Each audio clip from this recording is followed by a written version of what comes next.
premières semaines du mariage d'une jeune fille avec l'homme qu'elle aime, quel bonheur, que du bonheur, partout, toujours. Et dans la maison, tout se ressent de votre bonheur. Tout est gai, bon, paisible, honnête. Même les disputes finissent bien durant ces semaines bénies. Et comme il est doux de se réconcilier après la dispute.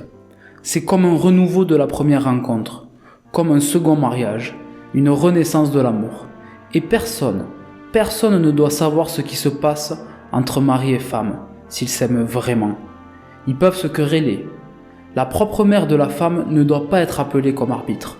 Elle ne doit même pas se douter de la querelle. Le mari et la femme sont leurs propres juges. L'amour est le secret des deux. Il doit demeurer caché à tous, quoi qu'il arrive. C'est mieux, on s'en estime davantage. Or, beaucoup de choses naissent de l'estime. Et si l'amour est venu une bonne fois, si c'est bien par amour qu'on s'est marié, pourquoi passerait-il ? Ne peut-on le stimuler ? Pourquoi pas ? Il est bien rare qu'on y parvienne. Et pourquoi l'amour passerait-il si le mari est bon et honnête ? La première rage d'amour des premières semaines ne peut durer sans doute, mais un autre amour lui succède, meilleur encore. Alors, ce sont les âmes qui s'aiment. Toutes les affaires sont communes. Pas un secret entre le mari et la femme. Et si les enfants viennent, même les plus difficiles moments ont une douceur. Il suffit de s'aimer d'un cœur fort. Alors, le travail est gai. On épargne sur son propre pain pour les enfants. Et l'on est heureux. On se dit que les enfants vous rendront en amour toute votre peine. Et que c'est encore pour soi qu'on travaille.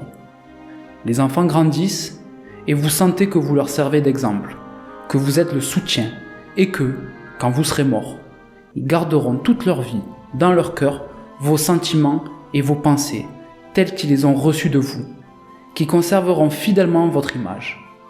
Mais quel lourd devoir cela vous impose. Comment alors, pour le mieux porter, ne pas s'unir plus étroitement ? On dit qu'il est pénible d'avoir des enfants. Hé, qui dit cela ?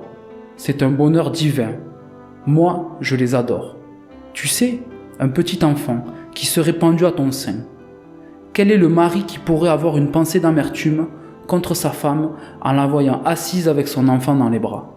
Un tout petit, rose, potelé, qui s'étale, se frotte, les petits pieds et les petites mains tout gonflés de lait, les ongles propres et petits, si petits que c'est risible à voir.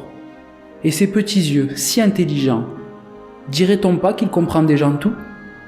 Regarde-le téter, il agite le sein, il joue avec. Mais le père s'approche, le bébé lâche le sein, se renverse tout entier en arrière, regarde son père et se met à rire. Il y a bien de quoi, Dieu le sait. N'est-ce pas le bonheur absolu, quand tous les trois sont ensemble, le mari, la femme et l'enfant ? Que ne donnerait-on pas pour de tels instants ?